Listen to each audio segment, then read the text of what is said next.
अपनी प्रजाओं के प्रति जो उपदेश है, भगवान श्री राम का राज्याभिषेक होने के बहुत बाद भगवान श्री राम ने मंथन किया उन्होंने, और मंथन करने के बाद जब निष्कर्ष पर पहुंचे तब उन्होंने एक बार बुलाया है, ऐसा प्रसंग है। एक बार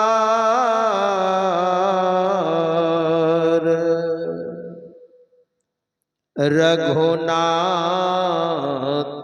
बुलाए, एक बार। वैसे एक बार शब्द रामायण में बहुत बार आया है, लेकिन भगवान इस जगह बुला रहे हैं कि वास्तविक बात सबों को बता देनी चाहिए। इसलिए भगवान श्री राम ने आह्वान किया। उसमें जो ज्ञानी थे वशिष्ठ मुनि, वो दौड़ते दौड़ते आए। सबसे पहले वशिष्ठ मुनि आए। गुरु चुपाई में है, एक बार रघुनाथ बुलाए, पहले कौन आए तो गुरु। तब दूसरे नंबर में है द्विज। वैसे द्विज का अर्थ होता है जिनका दोबारा जन्म हुआ। द्विज दोबारा मतलब एक बार माता पिता के द्वारा जन्म होता है, यह शरीर प्राप्त होता है। वो तो कीट पतंग, हाथी घोड़े, पशु पक्षी सबका जन्म होता है। उस जन्म का कोई खास महत्व नहीं है। जब जीवन में सद्गुरु होते हैं, यानी जिसके जीवन में गुरु नहीं, उसका जीवन भी अध्यात्म में शुरू नहीं। इसलिए गुरु जो धारण करते हैं उसको द्विज कहा जाता है। नहीं तो धर्मशास्त्र में ऐसा भी लिखा है, जन्मना जायते शूद्रः, जन्म लेते सबके सब शूद्र होते हैं। शूद्र का मतलब, शूद्र का अर्थ होता है जो बिल्कुल सारे ज्ञानों से अनभिज्ञ है, या ज्ञान है भी तो उदंडता है।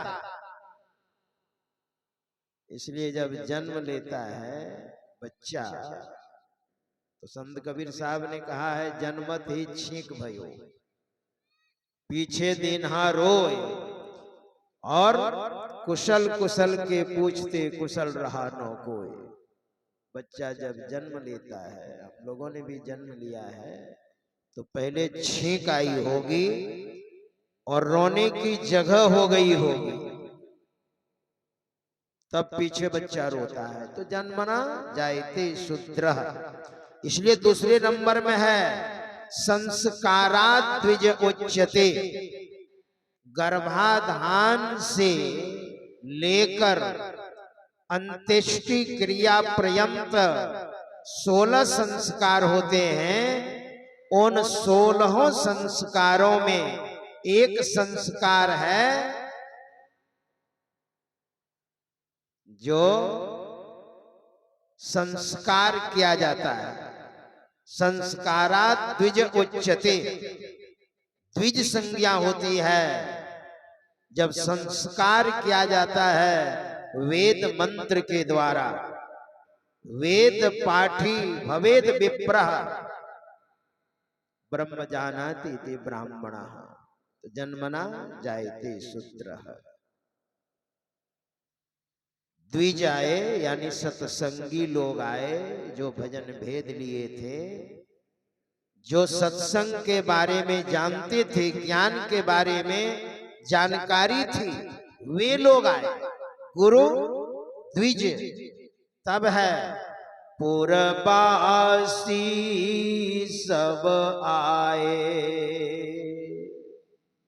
बैठे गुरु मुनि अरु द्विज सज्जन, बोले बचन भगत भव भंजन, जाऊं अनीति कछु भासौ भाई, तो मोहि बरजहु भय बिसराई।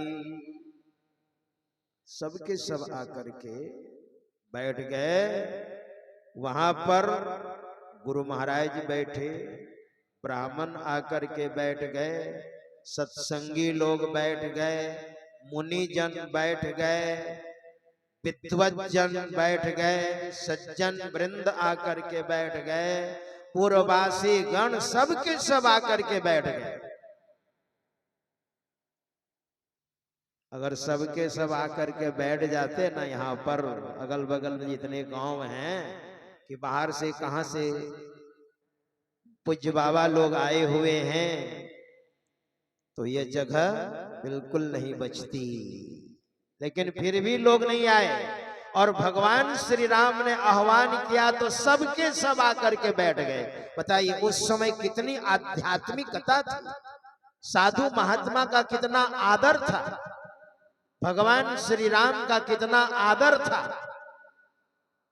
जहां पर ज्ञान का आदर नहीं वो समाज, समाज क्या है? जहां सत्संग का आदर नहीं। संत कबीर साहब के जमाने में भी ऐसे कुछ लोग रहे होंगे। संत कबीर साहब को कहना पड़ा, ज्ञानी के हम गुरु हैं। जो ज्ञानी हैं उनके तो हम गुरु हैं। जो ज्ञानी आदमी है उनको समझाने में कोई कठिनाई, उनको समझाइएगा हकीकत बात वो समझ जाएंगे। हनुमान जी महाराज ने रावण को समझाया था और भीतर से रावण समझ चुका था। शूर्पणखा ने रावण को जगाया तो रावण ने कहा, क्या खरदूषण नहीं था जो तुमने मुझे जगाया? वो मेरे चचेरे भाई हैं खरदूषण। कहा खरदूषण को भी हमने कहा और उन दोनों राजकुमारों ने एक ही बाण से, ऐसा भगवान श्री राम ने बाण चलाया कि एक ही बाण से 14,000 सेना के सहित खरदूषण समाप्त हो गया। शूर्पणखा ने जब कहा रावण को, तो रावण को उसी समय बात समझ में आ गई थी। पढ़िए रामायण आप, वह चुपाई है। खरदूषण मोहि सम बलवंता, वो तो मेरे समान बलवान थे। तिनहि को मारहि बिनु भगवंता, बिना भगवान के उसे कोई मार नहीं सकता था।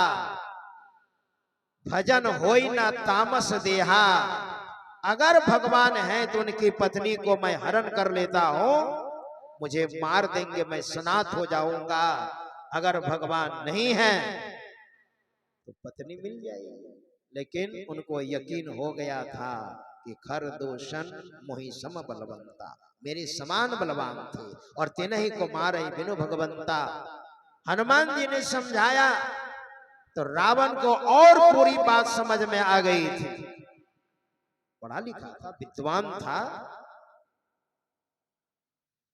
बहुत बार लोग तर्क देते हैं रावण बहुत पापी था। मैं तो कहता हूं भगवान श्री राम ने जैसा व्यवहार किया, नाक और कान कटवा दिया, लेकिन रावण ने ऐसा कुछ नहीं किया माता सीता के साथ। वो तो अशोक वाटिका में रखा था, अवधि देता था, समय देता था, 1 महीने की अवधि देता हूं। रावण भी नाक और कान, गर्दन भी काट सकता था जब उसके अधीनस्थ माता सीता थी तो। लेकिन रावण ने ऐसा कुछ नहीं किया। रावण सब जानता था पहले ये जगत जननी है, और कुंभकर्ण ने भी कुछ कुछ समझाया था और कुंभकर्ण को जब जगाया तो कुंभकर्ण ध्यान करने लग गए थे। पढ़िए रामायण। रावण ने जब जगाया कुंभकर्ण को और कुंभकर्ण ने कहा, भाई साहब मुझे आपने क्यों जगाया? कहा राम से युद्ध छिड़ गया है। क्यों युद्ध छिड़ा? उनकी पत्नी को मैंने हरण कर लिया। क्यों? अपनी पत्नी बनाने के लिए। तो बना क्यों नहीं लिया? कि मैंने ऐसा भी दुस्साहस किया मगर नहीं हो पाया। तब कुंभकर्ण ने क्या किया जानते? पढ़िए रामायण की बात बताता हूं आपको। रामायण में लिखा वो बात बताता हूं। वहां लिखा है, राम रूप गुण सुमिरत। सुमिरत मतलब सुमिरन। सुमिरन सुरत लगाई कर, मुखते कछु न बोल, बाहर का पट देई कर, अंदर का पट खोल। सांझ भये गुरु सुमिरो भाई, सुरत अधर ठहराई। गुरु महाराज की वाणी में और संत कबीर साहब की वाणी में। वैसे ही कुंभकर्ण सुमिरन करने लगा। किनका? भगवान श्री राम का। राम रूप गुण, उनके गुणों का, भगवान श्री राम के गुणों का मगन भया उच्छन एक ध्यानस्थ हो गया कुंभकर्ण। रावण ने सोचा, लो मैंने जगाया था कि मेरा साथ देगा, ये तो भगवान का ध्यान करने लगा। ओ अभी सोया हुआ था ना, इसकी बुद्धि को खराब करना पड़ेगा।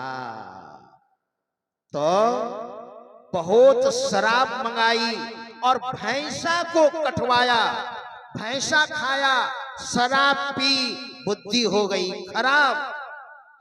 महिष खाए और मदिरा पाना, गर्जा वज्रा हाथ समाना। राम रूप गुण सुमिरत, मगन भय उछन एक, रावण मांगे वो कोटि घट, मद और महिष अनेक। देखिए, तो जो ज्ञानी है उनको समझाना सरल है, वो समझ जाएंगे हकीकत बात। वही तो संत कबीर साहब ने कहा, ज्ञानी के हम गुरु हैं। जो ज्ञानी है ना, उनके तो आप गुरु बन जाएंगे, लेकिन मूर्ख के हम दास। जो मूर्ख होते हैं उनको समझाना बड़ी मुश्किल है। मूर्ख की परिभाषा हमारे धर्म शास्त्रों में बड़ी अच्छी है। वैसे तो भगवान शंकराचार्य के शिष्यों ने, जो सबके सब विद्वान थे, शिष्यों ने परिभाषा के लिए जिज्ञासा की। भगवान शंकर के अवतार भगवान शंकराचार्य से उनके विद्वान शिष्य सब के सब एमे थे। उन शिष्यों ने जिज्ञासा की, गुरुदेव मूर्खस्ति को यस्तु, मूर्ख किसे कहते हैं? तो भगवान शंकराचार्य ने कहा, विवेकहीन, जिसके पास विवेक नहीं है और बिनु सत्संग विवेक न होई। सत्संग में नहीं आइएगा तो विवेक नहीं होगा। विवेक का मतलब होता है पचा हुआ ज्ञान। जैसे सत्संग सुन रहे हैं ना, ये ज्ञान हो रहा है। इस ज्ञान को जब आप पचा लीजिएगा, जब पच जाएगा तब विवेक उत्पन्न होता है। बिनु सत्संग विवेक ना होई। वही तो कहा, मूर्खस्ति को यस्तु, मूर्ख किसे कहते हैं? कहा विवेकहीन, जिसके पास विवेक नहीं है वह मूर्ख है। भगवान शंकराचार्य के एक शिष्य ने पूछा, गुरुदेव थोड़ा बढ़िया से बताइए, परिभाषा दे करके बताइए, मूर्ख किसे कहते हैं? कहा पशु पशु कौन करोति धर्मम, प्राधीत शास्त्रोपि न चात्म बोधा। अच्छी तरह धर्म शास्त्र को पढ़ करके भी जो अपने जीवन में नहीं उतारते हैं वही मूर्ख है, पशु से बढ़ करके पशु है, ऐसा कहा। बताइए, भगवान शंकराचार्य ने ऐसा कहा। तो ज्ञानी के हम गुरु हैं, मूर्ख के हम दास। उसने उठाया डंडा तो हमने जोड़ा हाथ। संत कबीर साहब ने कहा, मूर्ख जब डंडा उठाता है तो हमने हाथ जोड़ लिया, ऐसा कहा। मूर्खस्य पंच चिह्नानि, मूर्ख के 5 चिन्ह हैं। क्या क्या? गर्वो, दुर्वचनम तथा क्रोधस्य, दृढ़वादस्य, परवाक्ये निस्वनादरः। गर्वो, बिना मतलब का अहंकार करना। गर्वो, दुर्वचनम तथा, और दुर्वचन मतलब वाणी जो है वैसे तो जो मन में आता है सो बोल दिया, उसको परिमार्जित नहीं करे। दुर्वचनम, बिना मतलब का अहंकार पहला, दूसरा दुर्वचनम, तीसरा क्रोधस्य, बिना मतलब का समय पर क्रोध करे, किसी को सुधारने के लिए क्रोध करे, समझाने के लिए क्रोध करे तो अलग बात है। एक बार गुरु महाराज पटना में ऑपरेशन हुआ था, सदगुरु महाराज का विग्रह स्वरूप आपके सामने में है हरनिया का। तो गुरु महाराज लेटे हुए थे, पूज्यपाद संसी बाबा वहीं बैठे हुए थे। तो गुरु महाराज धीरे धीरे बोल रहे थे, मैं ही बाट को, मैं ही होय निहार, पावे में ही चिन्ह को, होवे संस्कृति पार। तो पूज्यपाद संसी महाराज ने लिख लिया। गुरु महाराज के मुखारबिंद से यह उच्चरित हो रहा था तो पूज्यपाद संसी महाराज ने लिख लिया। तो पूज्यपाद संत शिशु बाबा जो गुरु महाराज के जन्म स्थान में खोकसी श्याम में उन्होंने आश्रम बनाया, तो पूज्यपाद संसी बाबा के पास जाकर के कहा कि क्या बोल रहे थे गुरु महाराज? का गुरु महाराज जो बोल रहे थे वो मैंने लिख लिया। तो गुरु महाराज के पास तुरंत गए पूज्यपाद संत शिशु बाबा और कहा, हुजूर क्या बोल रहे थे? तो गुरु महाराज ने पुनः सुना दिया। कहा समझा? कहा हुजूर 4 बार में ही शब्द आया है, मैं ही बाट को, मैं ही होई निहार 3 बार हो गया। पावे में ही चिन्ह को, होवे संस्कृति पार। तो बोलने लगे पूज्यपाद संत शिशु बाबा। गुरु महाराज ने कहा क्या समझा? 4 बार में ही शब्द आया है। तो गुरु महाराज ने कहा कुछ बोलने का प्रयास किया। तो गुरु महाराज ने कहा तुम कुछ नहीं समझा, सुनो। मैं ही पहला मेरा नाम है, मैं ही बाट को, बाट मतलब रास्ता। दूसरा जो मैं ही है, मैं ही रास्ता, महीन रास्ता। मैं ही होई निहार मतलब दृष्टियोग की प्रक्रिया जब आप करें, थोड़ा सा जब थोड़ा मानस ध्यान करने के बाद, तो मैं ही होई निहार बहुत सूक्ष्मता के साथ, श्रद्धा और प्रेम के साथ, लगन के साथ, धैर्य के साथ मैं ही होई निहार। बढ़िया से देखना है। तो पावे में ही चिन्ह को, वह सूक्ष्म मतलब बिंदु दिखाई पड़ेगा, बहुत सूक्ष्म है। तो होवे संस्कृति पार, फिर संसार सागर से उनका उद्धार हो जाएगा। इस तरह से तो भगवान श्री राम ने जो बुलाया है और बुला करके यही कहा है, यह मनुष्य का शरीर बड़े भाग्य से मिला है। साधन धाम मोक्ष कर द्वारा, पाई नो जहीं पर लोक समारा। ऐसा सुंदर शरीर पाकर जिसमें मोक्ष का दरवाजा है, वह सूक्ष्म मार्ग दशम द्वार दृष्टि योग यहीं पर करेंगे और यहीं से करते करते यहीं से फिर उद्धार होगा। दशम द्वार प्रविष्ट होकर फिर सारे शरीरों को पार करते हुए आत्म साक्षात्कार होगा। समयानुसार ही थोड़ा सा कह दिया। श्री सद्गुरु महाराज जी की